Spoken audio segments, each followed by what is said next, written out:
Well, we are here, and it's literally by Bourneville Station. Let's go in. So last time we was in here, I think we were sat somewhere just here. And today, they have a fairly serious canning line going there. This is the Intuition.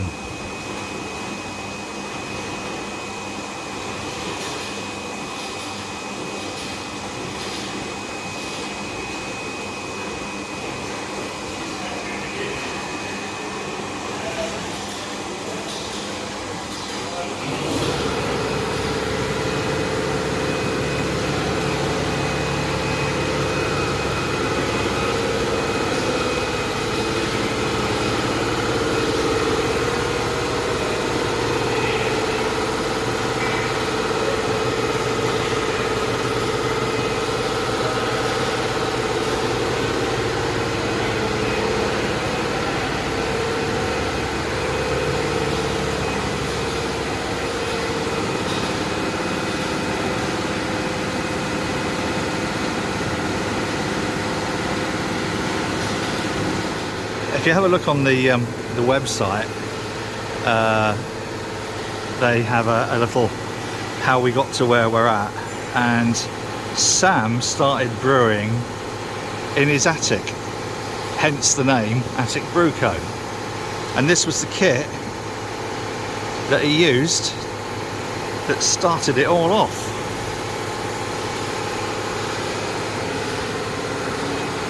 And now they've scaled up a bit.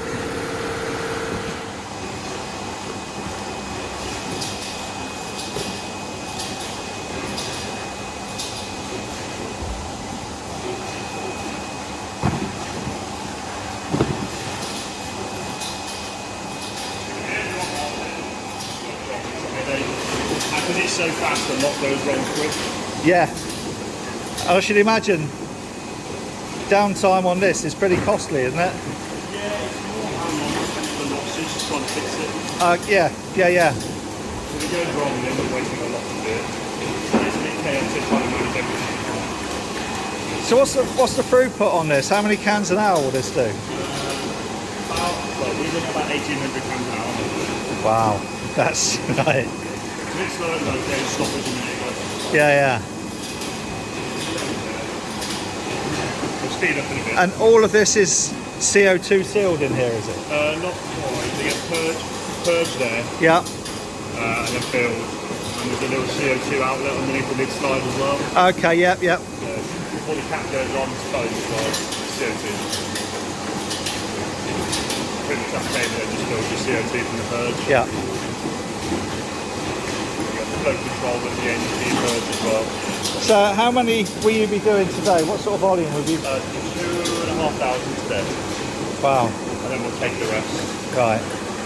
That 4K Intuition. What we sell most of.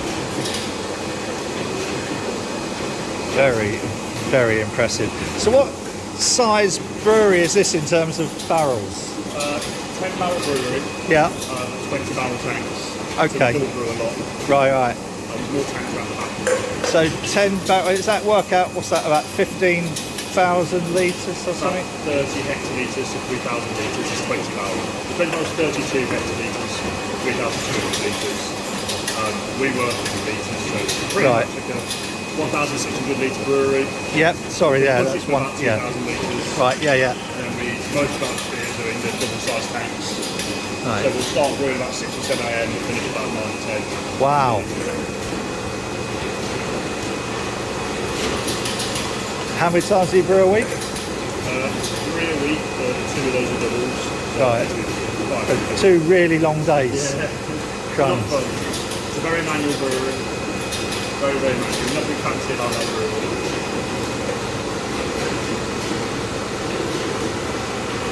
And there's more tanks around the back, big air tanks. Right. Done. Oh wow.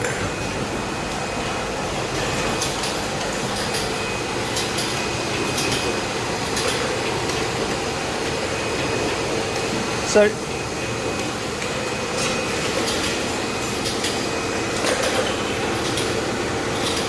Ollie said you're launching a new one today. New beer, yes. Yeah. I don't know which one it is. Oh.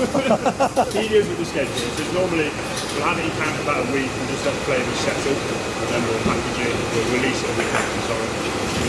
Just gives it a bit of buffer. Yeah. Committed to a release on a Monday. The beer's not getting ready. What happened between the bits on the top of the bar that you were doing in your attic and then getting to this stage? How? Because that's a mammoth leap, isn't it? Really? So we had this tiny little brewery, a 5-barrel brewery we bought from just commercial trading in the road.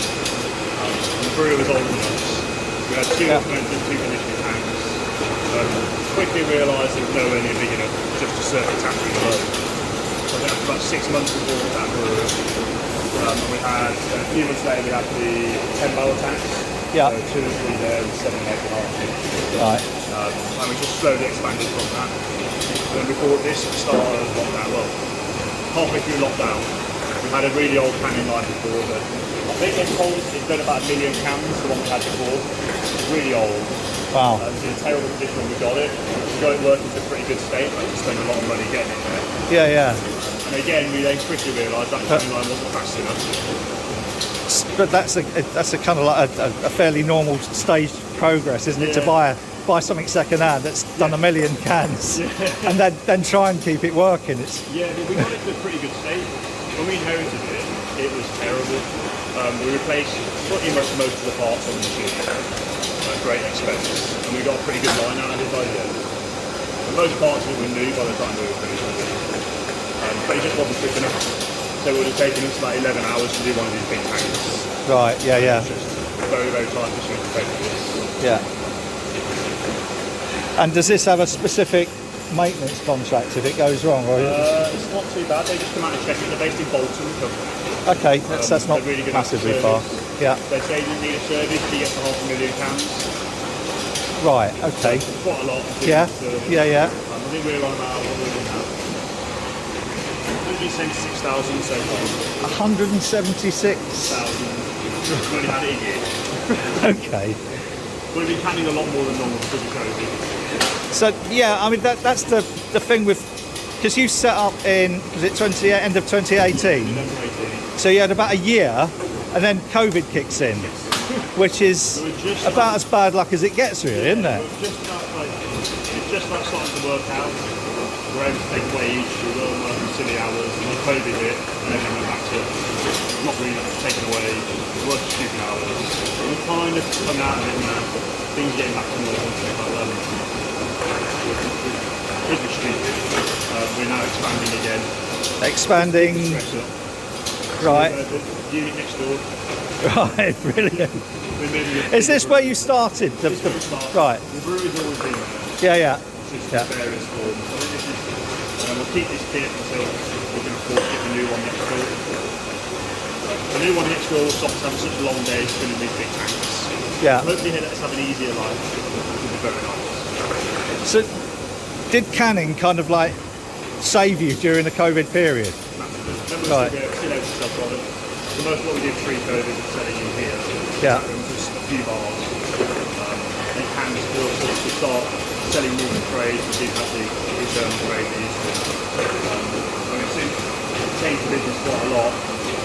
We now mostly selling to trade, and it's actually got slightly smaller business. But when I put something on Facebook saying that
fine, you go.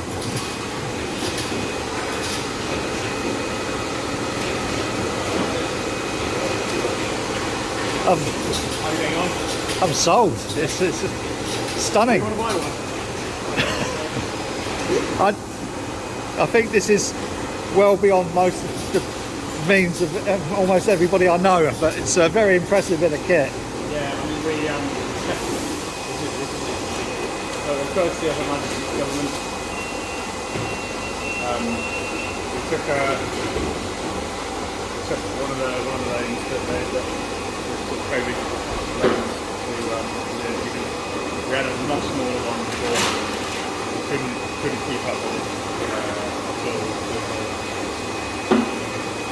But Sam was saying, 10 hour days worth. well, you got if you got 10-hour day brewing as well, there's only so much life you can put into a business. But I think the canning, in a sense, provided a way of saving the business during COVID. Absolutely, I mean, we wouldn't be here without it. Yeah. So we would have had absolutely no other way of making any money at all. And now that we're through it and we've got, we do have other ways of making money, we do have other revenue streams. Tap them back, so they will sell draft kegs Well, yeah. When I put on something else. I put on Facebook when I was here on Saturday night, and Stuart, Chris's brother, posted, "Oh, we got one of theirs on the bar at the moment." So, yeah. So you've headed up to Retford already. Well, we set them up some cans. I didn't know they'd managed to get hold of any kegs. He might just have cans. He didn't say. He just said that he's got some of yours on the bar. So hello, Stuart, by the way, if you ever watch this. We can ship kegs up to you, Stuart, if you need to. There you go. Right. Well, I think we're going to get a minibus down to Birmingham, so I'm going to get Chris down and a few other beeries. And so I popped into Boathouse as well. Yeah. And it's nice to actually see that vibrancy in this area again. I mean, it's, at the moment, searching where we are, fantastic. We've got a few breweries here. Yeah. We've got brilliant little bars, pork and teas. Yep, went there Saturday night. Didn't have the lambic I wanted, but I can forgive them that. That's okay. Well, this is great. I mean, I think they had to sell through a lot of it at COVID. So this time. Yeah. But yeah, it's a brilliant little place. And Wildcat, well, proper little sort of like locals pub. That was kind of the first Couple of really good bottle shops and off licenses. So yeah. There's a load of stuff going on. There's more places opening up. Really good food, good beer. It's just a whole day out. So I think it helps everybody. I mean, it's one of the reasons we wanted to be here, because we knew it was going to be a great place to live. Yeah. There's not too many people who would want to come just to see us, but when you've got us and everybody else, it's like all of this interesting things going on, all doing something a little bit different, it makes it really attractive. Well, when I was here in the 80s, it was quite run down and it felt quite neglected. But now there seems to be, just walking up the high street, there's a bit of a vibrancy to it. And the Cork and Cage, it was like a little Mediterranean bar Saturday night. It was lovely. People just stood around, no trouble, just a really nice vibe. And certainly very, very different from the early 80s, where I think there was, I think Birmingham was kind of like sacrificed in a way in the early 80s. It wasn't really given the amount of support that a lot of the other cities were given in the UK. So it's really nice to see. Can you just talk me through, if we go around and have a little look, because this is still your original. I got some footage of that as it was in Sam's attic. So. But no, this is the second kit we've had. So we had a much smaller kit just under 3 years ago when we opened. We were brewing some probably 700, 800 litres at the time. Two little old. That's still quite a large it sounds kit. like a lot, but actually, from the start, we've been very nice. We've got big space here. And have you always run this as a tap room as well? As a tap room. Okay, right. From the sort of opening day, we had fantastic local support. Didn't really know where they all heard of us from, but they all sort of descended on us, not on the opening day. We weren't prepared for it at all. Right. But sort of since then, it's stayed busy, and that sort of probably 700 litres that we were brewing a week is all sort of swallowed up by the tap room. Right. So reinvest any money we made and sort of increase. So when did this get going? So this is now this is just like 2 years old now. Right. So you had that big year and big investment, and then COVID. So Well, these two here, 4 and 5. yeah. So we had these are about 16 hectares, so 1600 litres. These smaller ones. Yeah. These two are double that. There's 200. Yeah. So Sam was saying you do double brews. That's long days, Yeah, basically. So Yeah. they're from about sort of getting about 7 o'clock to leave, and then about 10 o'clock usually. I mean, we do it in splitting in shifts. But you're doing that twice a week. Twice a week, yeah. So it's a lot of work. But these we actually had on order before COVID hit. We paid Right. half of it already, and then suddenly, the world fell apart. We were like, well, what do we do? Cancel the order and lose that, or just get them here, make it work? Yeah. And now, happily, it's worked, and we've ordered a whole load more. But we're actually going to be, this is hopefully not long for this world, this kit. We're going to install a much bigger plant, so 30 hectolitres, so about 3,000 litres at a time. It'll be a lot more technologically advanced. It'll allow us to much easier brew twice in a day as well, so we have Right. Yeah. we'll have some 60 hectolitre tanks in, so twice this size. Crikey. We'll be able to brew into them maybe once a week, but a lot easier. So 60 hectolitres. That's 6,000 litres. Wow. It's a lot of intuition. It is, yeah. I mean, at the moment we're brewing a big batch of intuition a week. So we do 3,000 litres of beer a week, one beer. Sounds like an enormous amount. I sort of haven't really quite got my head around quite how much beer people drink. I mean, most of our beer goes, the majority of our beer goes to probably 10 different places. All local pubs. Local clubs, yeah. Right. And then, and then we've got loads of different customers and taking bits here and there. We've got a few big customers, and our own tap room is one of those. And it's sort of amazing how quickly that level of, that amount of beer is. But this new brewery that we're going to be installing to help us sort of scale up and then moving into next door.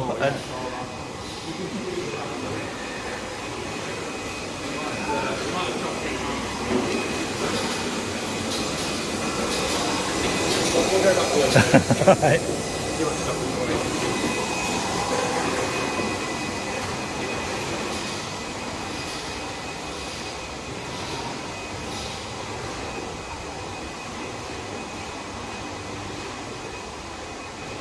So at the moment, I'm afraid this is quite a mess because It looks tidy to me. Well, it's just very full.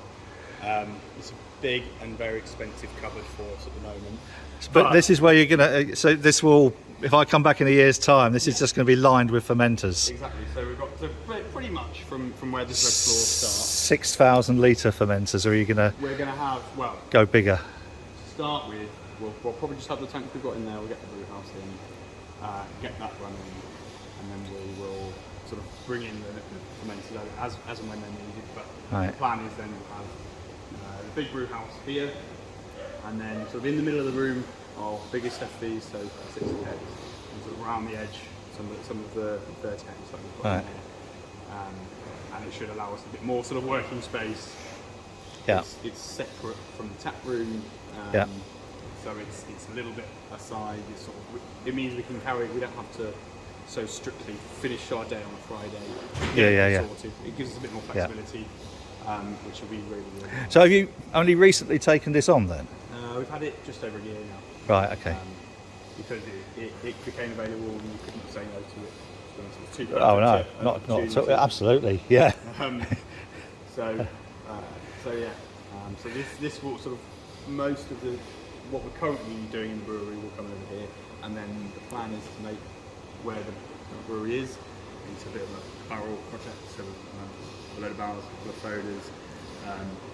Probably still have a few tanks in there as well, just for blending. I think people like to see that as well in a tap room. It's a bit of a draw in its own right. Definitely. I mean, I fully appreciate that is a big draw for why you want to come here.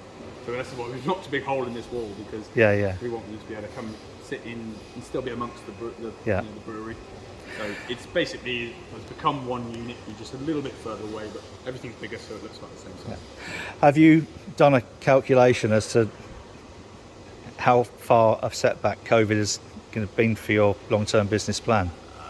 Not really. I think things have changed so much that we wouldn't be able to do anything accurately. And actually, I think that long-term it's actually probably going to be a positive thing. It's been a horrible year and a half, 2 years.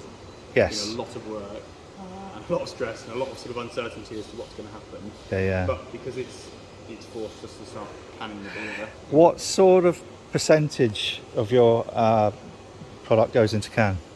Nowadays, it's probably maybe a third of it. Right, so that's a substantial part of your business model. It is.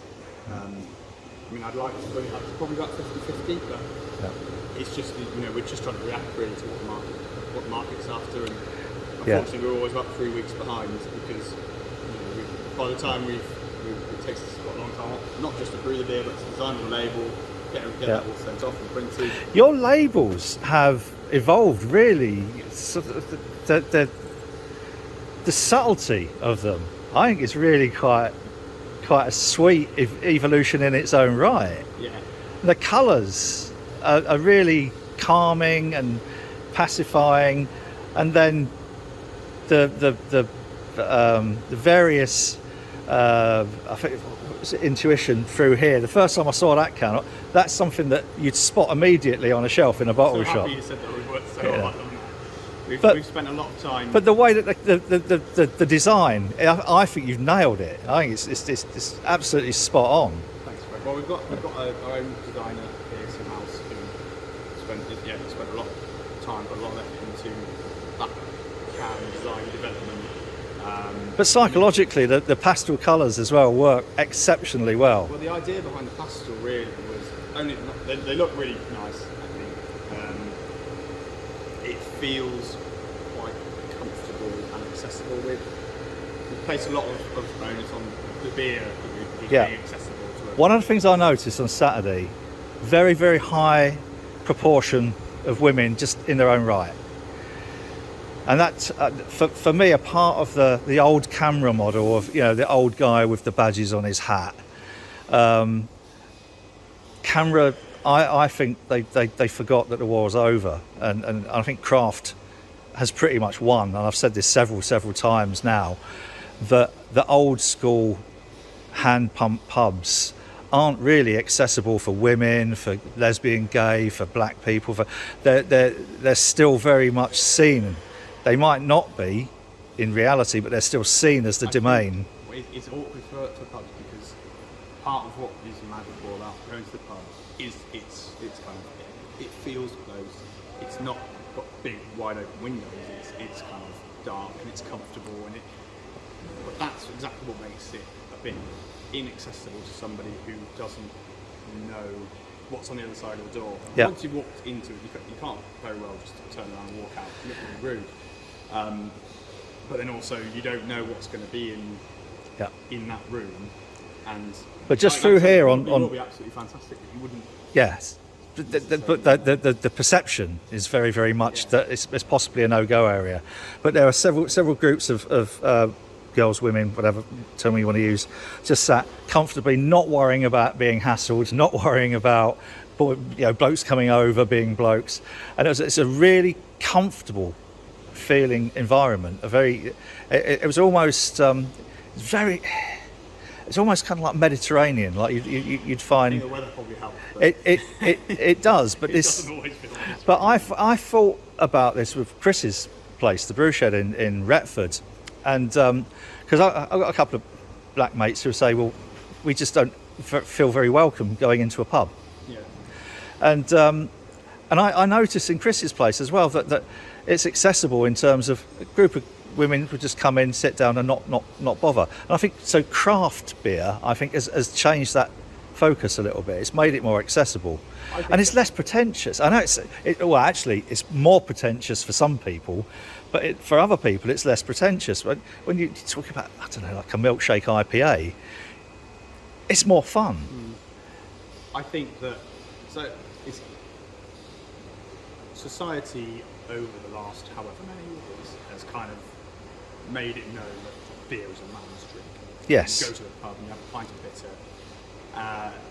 and that's sort of how it's been for a long time. I think that one of the powers of craft beer is that you've got something that tastes a lot. I like bitter because I've been drinking it since I was 16. Well, we all do. When I first started Yep. drinking it, but I drank it because I was a man and Yep. drank beer. But nowadays, I think that you don't have to have had that sort of past experience forcing yourself to like it Yeah. before you actually enjoy it. Yeah. You can drink something and you can pick out a load of flavours that you recognise and you already enjoy. I think that's why fruit forward kind of IPAs and things like that do so Yeah. well. It's because they're flavours that people already know that they like, and they can pick it out and they say, you know what, actually I like that. It doesn't taste like the beer that my granddad used to drink. Yeah. This tastes like something that I can get on board with, and Yeah. I love sort of the older styles of beer. I love cask beer, we all do, but in terms of I think what makes it accessible to new people and people that haven't drunk beer for a long time, and it does sort of open the door, I think, and then that can be sort of stepping stone, and then you take gradual steps, and I think that probably in 10 years all of the hazy IPA drinks will probably be back on the bitters, but it's all about a gateway, isn't it? Yeah. Well, Johnny Garrett from the Craft Beer Channel was ramping up milds at the moment, so maybe we'll all be going for milds.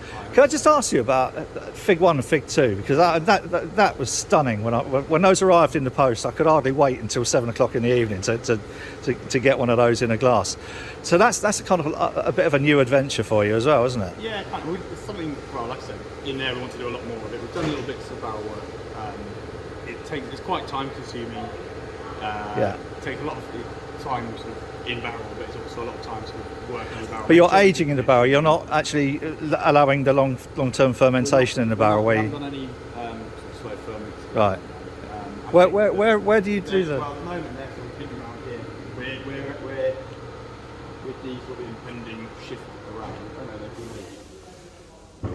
heated them, and we just sort of we've put them into storage basically. Okay. So we've just filled in some storage solution. And what were the origins of these? So this one is an ex-red wine barrel. This is the first one we got any beer out of. Actually, that was it's brilliant, that barrel. It's we got a raspberry saison out of there, which was the first one we did. That was fantastic. And then we've got this lighter coloured one here, another ex-red wine barrel. And these three were all ex-bourbon casks. Okay. This one actually was really exciting. This nearest one, that was really interesting because that was another of the original sort of beers we aged in barrel. Was a smoked ale. It was actually the first beer we ever brewed here. Was a smoked ale, 7.4%. We put it in the barrel, got a little bit of second fermentation. It bumped it up to a sort of about 9.5, I think. Ooh. So that beer was really good, but that then sort of imparted a bit of smoky character back Yeah, into yeah. the barrel, which then sort of come through in sort of a couple of the other beers. It's not a huge amount, but little bits. And I think that's what's exciting about it. Is you get little bits of complexity that. That's what I noticed in the Fig 1. Is the first mouthful was completely different to the last mouthful, and it really developed as I was going down through that glass. And there was a lovely little bit of acidity, which I just thought, well, that's a surprise. And then that really mellowed. Yeah. So it goes through so many different stages, which I think you can only get that after a period of time. It's not something that you can rush, and that's where I've got a couple of just small little lambics that I did using our little cool ship, and I had the first real taste of one of them just before coming away in May, and it's coming on nicely. And I had a little look in the top, and there's this lovely pellicle across the top of it. I couldn't quite get the photo of it, but sort of like scaling it up to something like this, even aging, you're still going to get so many complex different flavors coming through out of it. And that fig, just for a tiny little bottle, that fig one, that's outstanding. I was completely surprised by that. I know I shouldn't be, because you're brewers. Yeah. But I think so. Those beers were all. I tell you, right, we have done a little. We did pitch a little bit of extra yeast into those, just as a bit of a point difference. So they started off with the same beer. It was a beer fermented with Ebergarden, which is a crepe yeast strain. right, And it gives off a load of kind of interesting peach flavours. So there's kind of peachiness to both of them. is that, did it kind of like go off like a rocket and then? Yeah. Yeah. But then it just sort of like tails off towards the end. So Yeah, actually, yeah. Fermentation takes about the same time as normal brews use, but it does just fly through the first. Yeah. But then we added that to the beer, and we had a few, like some different yeast that we stole from a few posh bottles that we just to see what they did to things. And I mean they're two very different beers that have come out of it, Fig 1 and Fig 2. Yeah, I think I'm going to put a couple of them away and just leave them. Yeah, I'm really interested to see what happens to them. Yeah. Really interested to see that. But the temptation, I think, is to go over to Chris and say, try this. But I've still got one each of Chris's first can run of the Vacant Gesture and the Proof of Concept, and which will be undrinkable in a few years' time. But I had to keep it just as a memento, with the paper labels that you can't take off and stick on the fridge and all that sort of. But because it was again, as with you, it was I think that pretty much saved them. It was such an uncertain and terrible time. I think it's true for most breweries. Yeah. To be honest with you. There's very few who have been able to get through the lockdown without canning it or having a huge amount of money behind them and just being able to sit and write it out. But I don't think there's many that are really able to do that. Certainly. What do you think the long-term consequences for the brewing industry is going to be? Because there's a lot of people taking on a lot of debt. That's true. I guess we'll just wait and see. I think that they're definitely, certainly from where sat, the demand is definitely there. Probably even back a bit higher than it was before. I don't know how that is reflected in other breweries. We're very much at that sort of kind of growth point anyway. So more mature businesses, I don't know if they are seeing the same kind of thing, but we're definitely seeing that people are ready to come out and drink. So we're quite happy with. We have had to take on and building a. But I think I'm comfortable that we'll be able to service that, no problem. Whether that's true. I'm almost certain that Attic will go from strength to strength. Not partly, mainly because your beer is wonderful. it's bloody good beer, but also I think you've developed that sort of brand loyalty, and certainly on some of the various beer forums and Facebook forums, when I said I was going to be sailing through, in fact we changed our journey so that we could come up and more literally just up the top there. I was looking at the map and I'm thinking, I'm sure we can get close to Attic. We must be able to get close to Attic. Are you literally just... We're moored in Gas Street now, but we were literally just at the top of, if you go down that road and then up, there's a little mooring next to the canal. It's just past the station, and so it's a 5-minute walk. It's brilliant. A bit longer going back, obviously, but so as soon as I realised that we could get to you quite easily, then it was a no-brainer. So we changed our entire route in order to come up the Worcester and Birmingham Canal, which is beautiful, and that's the other thing. The Birmingham waterways are fantastic. Absolutely, they're a real credit I've loved every minute of it. I'm not a Brummie. If I was a real Brummie, then I would have told you there's more canals here than Venice, but I'm not. There is, no, well, yeah, I put that in my vlog yesterday, and then someone else commented on when I mentioned it, and now you've said it. So it's true, guys. Everyone really, and it's much nicer here than Venice. And you won't get charged 50 quid for a cup of coffee and a bun. So, right, listen, Ollie, I've taken up so much of your time. I'm really grateful, and I wish you every success. We're coming back with a crew, and we're gonna have a good night out. I really am pleased that you've got over this awful pandemic, and I hope that we're not going to see any more lockdowns, and we're not going to see any more. We'll see. I'm not going to count chickens yet. Well, no, but I think your reputation is spreading. If you've got beers in the brew shed, even if they're cans, whatever, I think your expansion's going to pay off, and your beer's brilliant. I keep saying that. I mean, it's easy for me to say I'm a fanboy. I've got 2 bloody t-shirts now.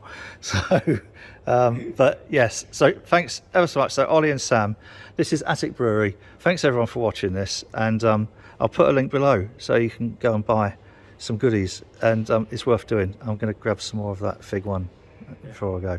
Right. It's clean as hell. Cheers. Guys. Thanks very much.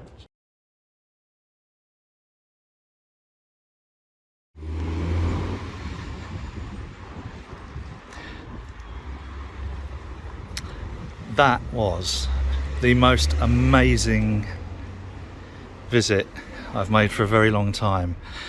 I went in the tradesman's entrance. The main entrance is here for the tap. Just so you know how close it is, that's Bourneville Station. So if you want to come and visit, if you get a hotel, perhaps in the city centre, it's 20 minutes on the train and 20 minutes back. But that, Attic Brewery. So thanks ever so much, Sam and Ollie. What a wonderful, wonderful day. Links below so you can buy some of their beautiful beers. Thanks everybody. If you like this rubbish, please feel free to subscribe. Click the little bell thing, and if you click like, it tells YouTube's algorithm that this might be worth showing to other people. I'm not much of a filmmaker. I hope you've enjoyed this. Cheers.